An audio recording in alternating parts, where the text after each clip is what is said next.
I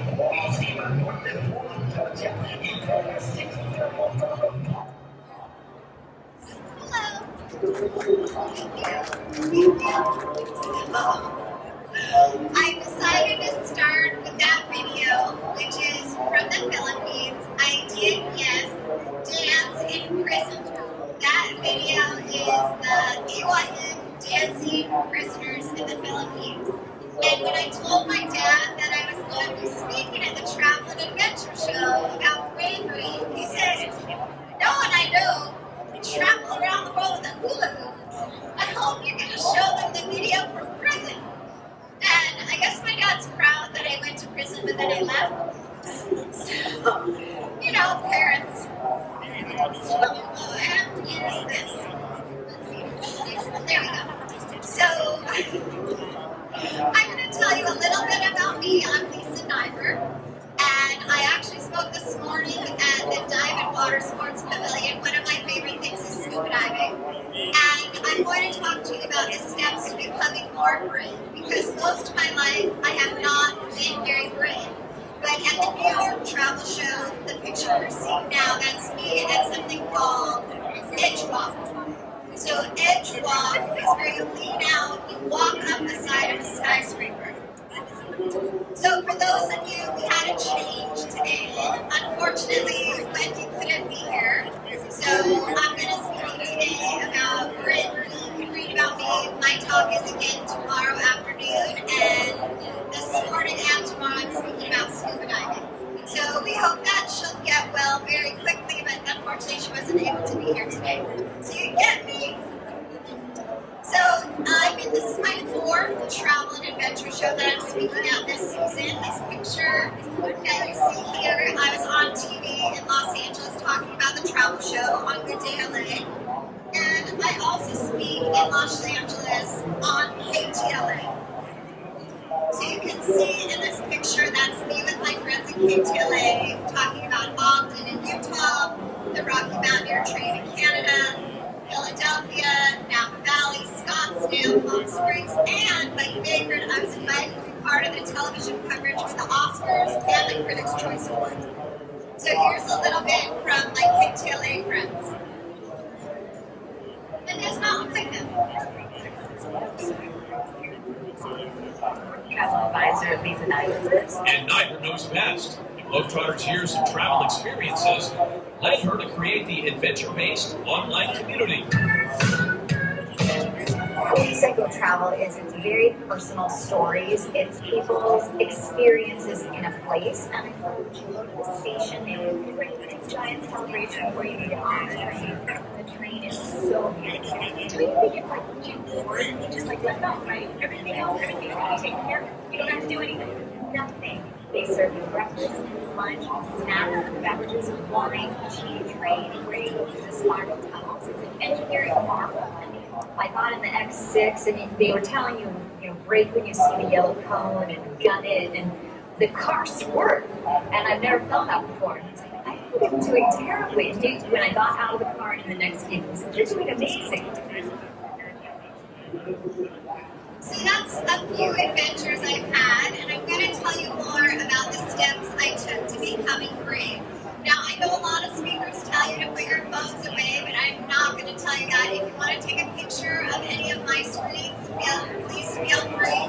And this link, the Bitly link, can tell you how to get in touch with me. I have a brand new podcast called Make Your Own Map. It started at the end of December, and in the last 90 days, it's been watched in 18 countries on 5 continents. My YouTube channel is very close to 2 million views, and in September, my book is coming out from Post Hill Press and Simon & Schuster. So next year, when I'm here at the show, you can buy my book and I will sign it for you. But what we want to talk about now is how did this get started and how did I become more brave? So what happened for me was when I was a teenager in 1981, my family went on a cruise in the Mediterranean with Royal Cruise Line. And I had never been that interested in school and history. I honestly thought it was a little bit boring. But when I went on the cruise and I walked through the pyramids in Egypt, the Parthenon in Greece, and I got to put my own note in the Western Wall in Jerusalem, I was hooked on travel. I wanted more travel. And that led to change my whole life. I spent 9 weeks the following summer in Jerusalem as part of a group of high school students, and I spent a semester living in Jerusalem in college. So because of all of those opportunities, it also inspired me to learn more about the ocean. So my passion is for scuba diving, and a lot of times I've been able to take the road less traveled. In this slide, you can see me diving in Cuba at Gardens of the Queen. The one that looks like a whole wall of fish, those are barracuda, and that's a place called Barracuda Point in Sipanian in Malaysia, Borneo. If there's any scuba divers here, it is a bucket list opportunity. It's one of the most amazing things I've seen.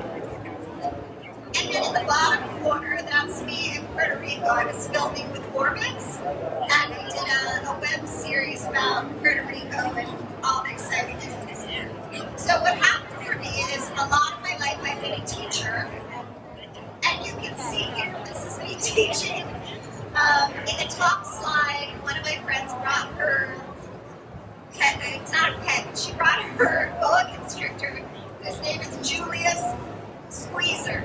Julius Squeezer came to class, and we were studying the desert, and one of my first graders had been sent a message to a lady who brings the animals and said, do you think maybe you could bring us a camel? And I wrote into her as a joke. One of my first graders asked me to bring a camel, but she didn't. So we had a camel come to class, that's us in the courtyard with our camel, and I was teaching science. You could see us with our beakers in Erlenmeyer class. So I loved science, I loved scuba diving, I loved teaching, but I could not afford scuba diving. So I decided I would get a job in travel.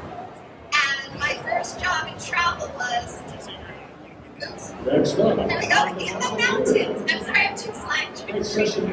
So I wanted to go scuba diving, and I got the job at Club Med, and the woman said to me, I really need someone to go. Psychologist, travel host Jeff Corbin takes the stage in 5 minutes on the main travel tour.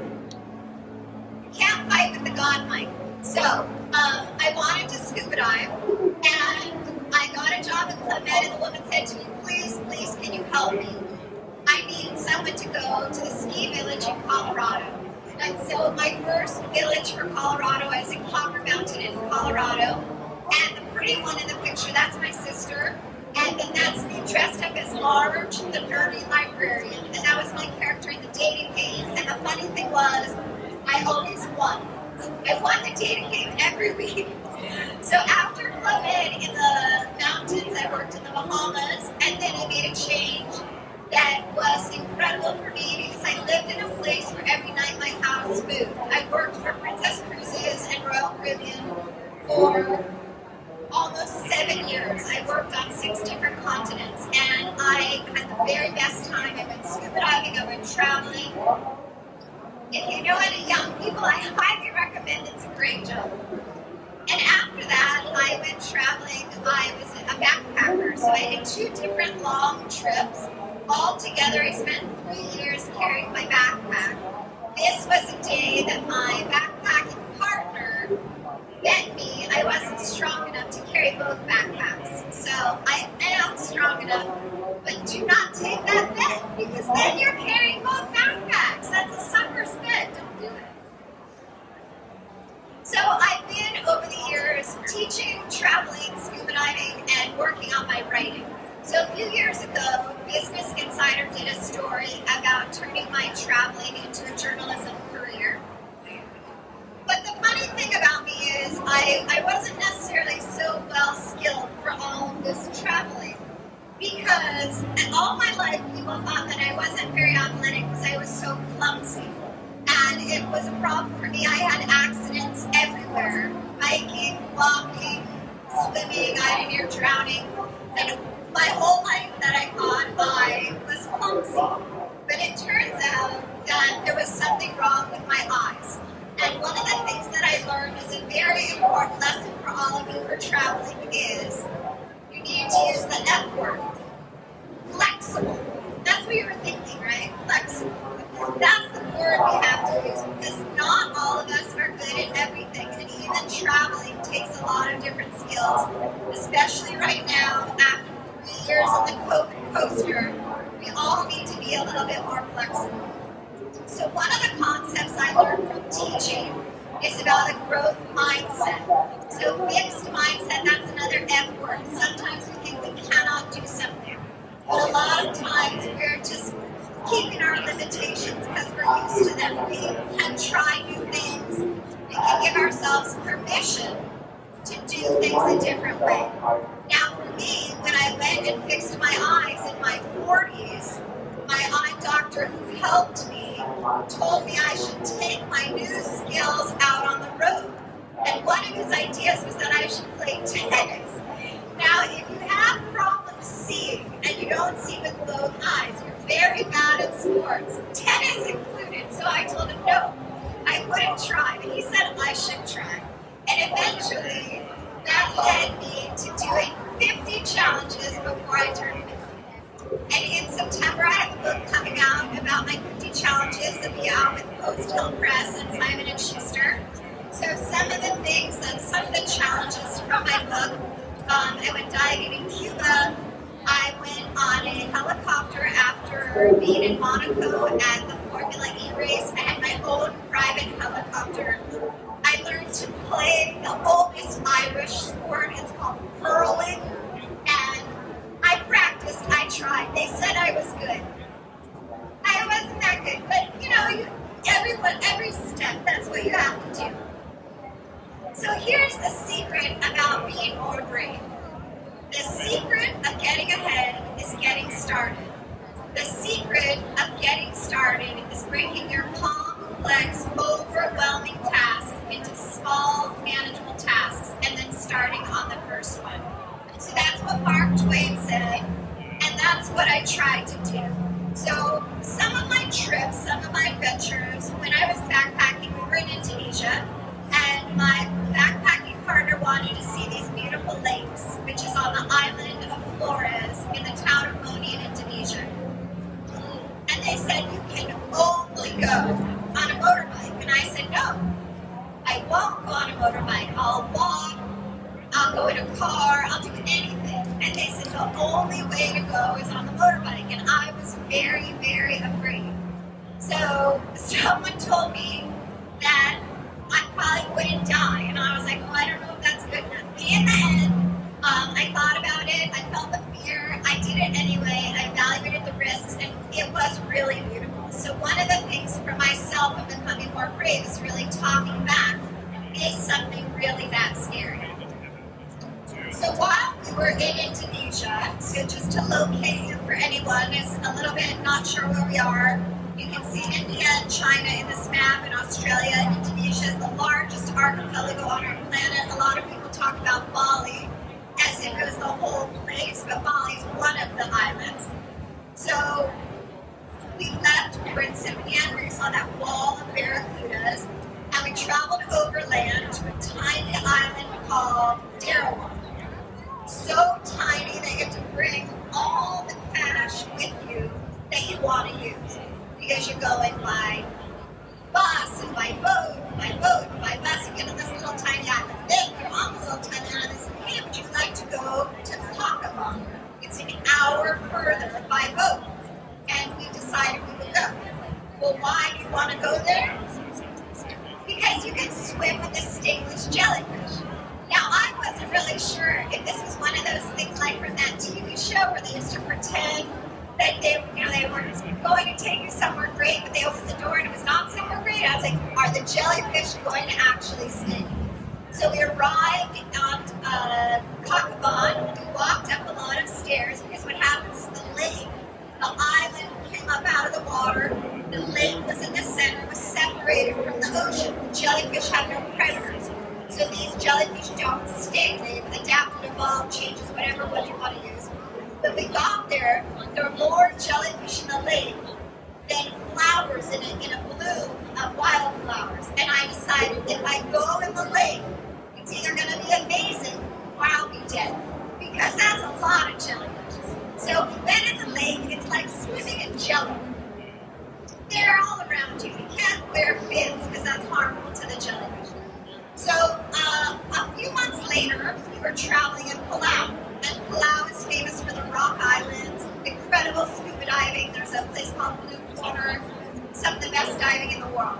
And they said, guess what? We have the only place in the world where you can swim with a stingless jellyfish. And I looked at them, I said, this is the only place? They said, yes. They said, this is the only place. And I said, are you sure about your answer? And they said, we're sure. And I said, that's weird because I've already done it. I still want to go, but it's not the only place. It turns out there's more places I found in the world where you can swim with a stingless jellyfish. Now, if you want to go, you have to check. Because sometimes in the jellyfish life cycle, they're back in the larval stage and you can't swim with them because you can't see them, they're little. And sometimes the ecosystem is out of balance. They don't let the jellyfish, they don't let the humans into the jellyfish. But it is really, really incredible, but it's not the only place. So another amazing thing about Palau, and one of my favorite things that I hope more islands will start doing, is in Palau, they stamp your passport with this pledge. It's a pledge between the children of Palau and the guests. Because some of us, when we travel around the world, are not always on our best behavior. And the children are asking you to please make sure you take care of their home. As scuba divers, we talk a lot about take only photos and leave only bubbles. But we aren't always that careful with the place where we live, let alone the home of someone else. So anyway, I love this philosophy.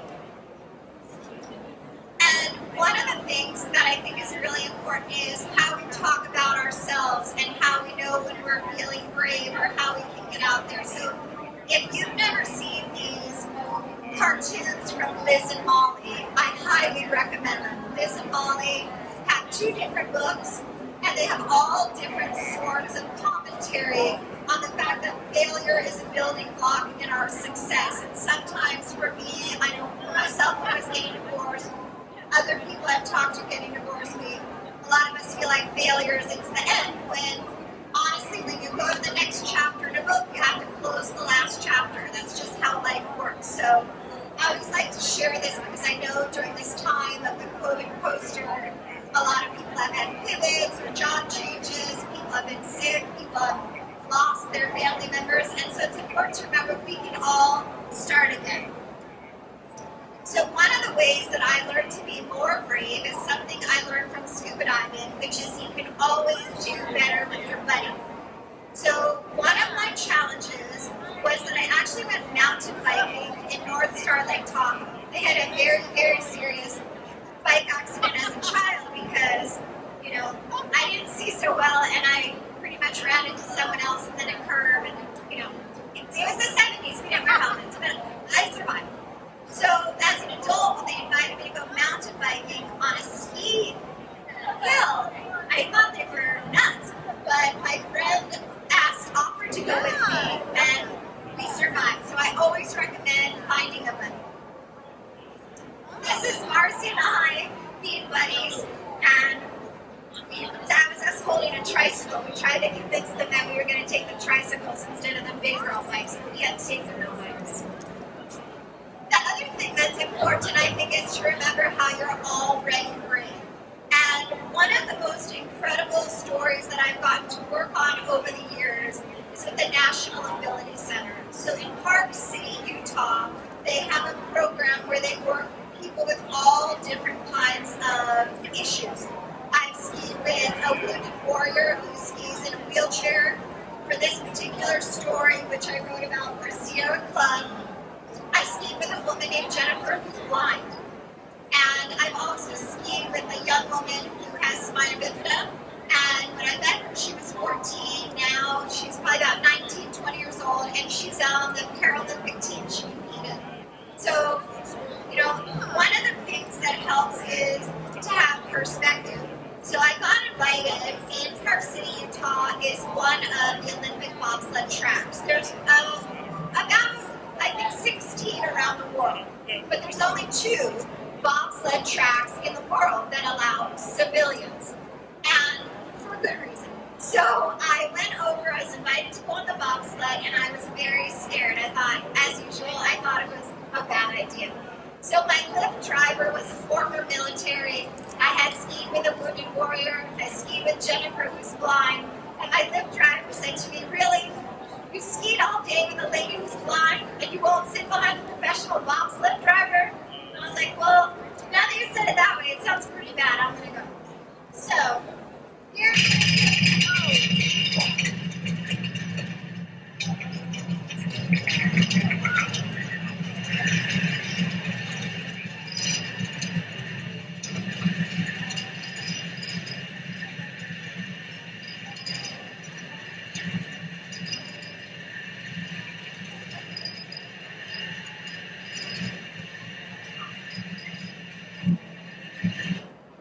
there's more. But it's very fun. It's very fast. That's a little loud. Sorry. This is what happened afterwards. Remember, I was so scared. And then, Oh my god, that was amazing. I want to go again. So good. Thank you, Fred. My mom loves you. I live. the guy behind me, that was my driver. So I had told him that my mom would be real upset if I died on the bobsled. He was like, please sit down. I've done this 3,000 times. I promise you won't die today. I was like, okay, I'll get in. So I told you that I did 50 challenges before I turned 50. So my 50th challenge, I did something that I never thought I would do. And I jumped out of a perfectly well-maintained airplane. But the problem was when I arrived on my day for my jump, there was a lot of cloud cover. And when there's cloud cover, you cannot jump. So we were on a 2-hour hold. So I had to spend 120 minutes thinking about my choices. And I was pretty sure that my choice was to leave. So they were trying to convince me to stay. And the tandem, I jumped with a nice instructor. He was talking to me about my project. And I had just been scuba diving with the bull sharks in Mexico, which are one of the most deadly sharks. And the guy said to me, oh my gosh, I would never go scuba diving with sharks. And I said, wait, you're afraid of something? They pay you to throw yourself out of an airplane. That's your job. He said, yes, but I'm afraid of sharks. And that was the day that I realized that it wasn't true. All my life I thought that some people like him were brave, and some people like me were not brave. That's not how bravery works. It's not a light switch. It's not on for some people and off for some people. In reality, pretty much everyone is afraid of something, and we're almost all afraid of something new. On another trip in Toronto, this is me at the CN Tower. This is called The Edge. And I showed you in New York, this one is called Edge Walk. So on the CN Tower, you can walk all the way around. In New York, this one you climb up the stairs. And it looks something like this.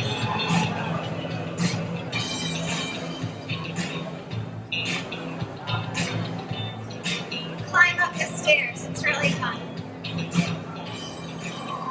And then you can dance like Saturday Night Fever.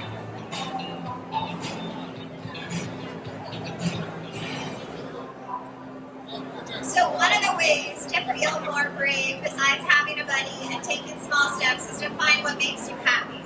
And so for me, one of the things that makes me happy is to go scuba diving.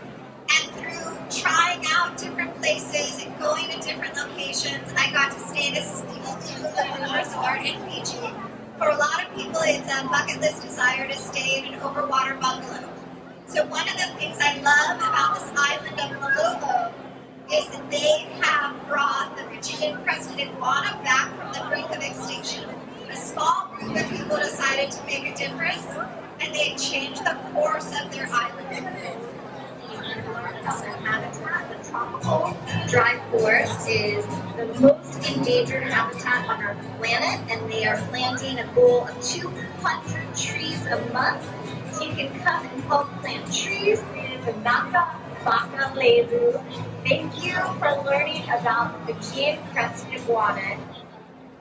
So the Fijian-crested iguana, literally the USGS, the San Diego Zoo, all these researchers were involved. They're gone. There's no more mating pairs. It's not working out. they were able to find, after I think it was 20 or 25 years of searching, they found 2 iguanas. They have taken out all the invasive plants. They've taken out the invasive animals. They're planting the native plants. They've been doing a captive breeding program and releasing them. So here at the travel show, you're trying to decide where you're going to go and how you're going to spend your time and your dollars. I think it's so incredible to be able to go somewhere where you can actually help make a difference for our planet. So I told you to find your happy, but I also always say celebrate early and often. For me, one day for my birthday is not enough. I like to have a whole month. And this is some video. I was at Beaches, Turks, and Caicos scuba diving, and I was with some other journalists, and they happened to capture us underwater. If you haven't been scuba diving, we have the whole Diamond Water Sports Pavilion just over there, lots of destinations, and Patty will help you learn how to dive. This is us being silly underwater, having a little dance off. That wasn't actually my buddy though. Here comes my actual buddy. He wasn't happy.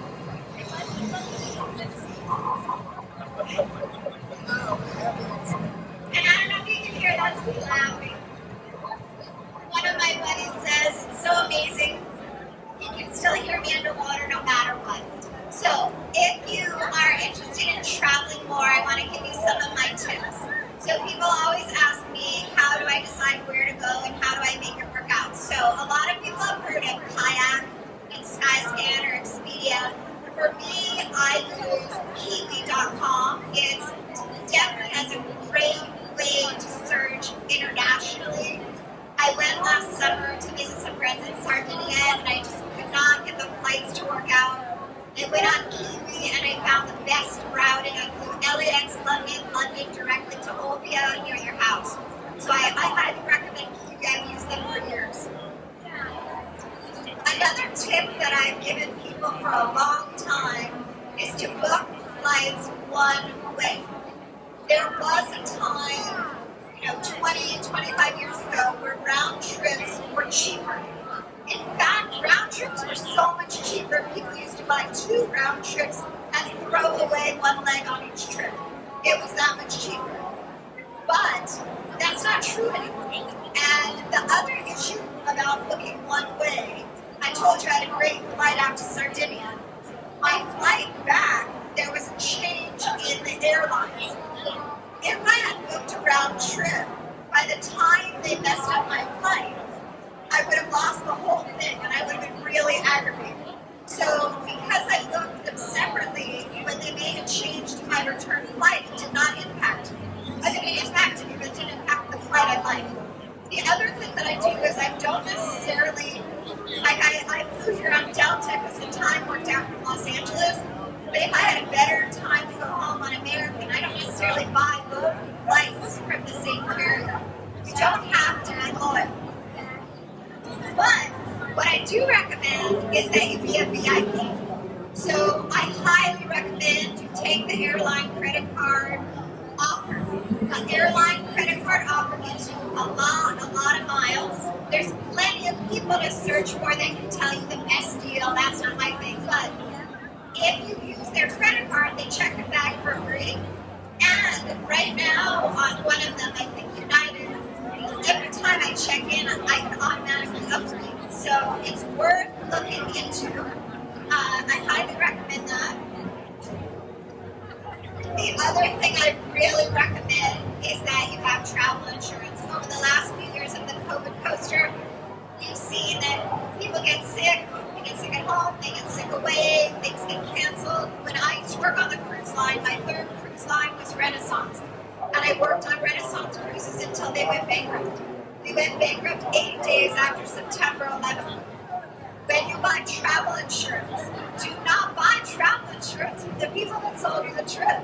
Because if you go bankrupt, there's the trip and the insurance. So check out, those are things that are important. We've seen over the last few years and all the time in travel, the companies come and go.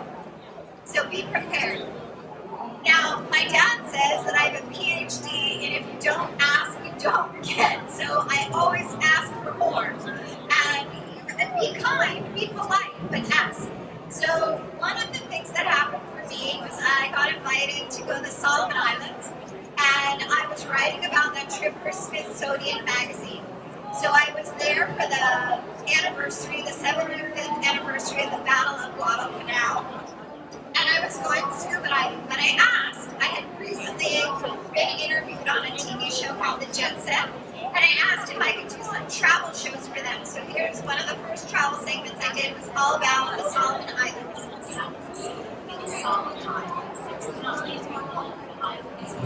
I flew here on Fiji Airways to Fiji, and then 3 hours to get to the Solomon Islands.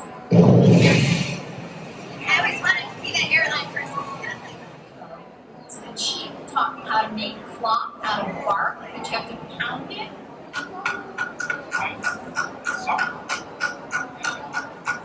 The groom's family will give it to the bride. The diving in South Pacific is fantastic. Because of the battles that happened here, I've seen many wrecks underwater. Japanese wrecks, American wrecks, and tremendous creatures. Eagle rays, cuttlefish, turtles. It's really spectacular. So a funny thing happened. I was in the Solomon Islands doing my story, the anniversary of the 75th anniversary of the Battle of Guadalcanal, and I came back to America, and my dad is a dentist. And my dad would always say to me, like, I wish I could help you with stuff, because, you know, like, I've been on TV, but he's like, do we have any connections? So I come back from the trip, and my dad says, hey, do you think it would help your story if you could talk to a soldier that was at the battle 75 years ago? And I said, yes, that'd be a good story, but how am I going to meet someone that was old enough 75 years ago that wants to talk to me?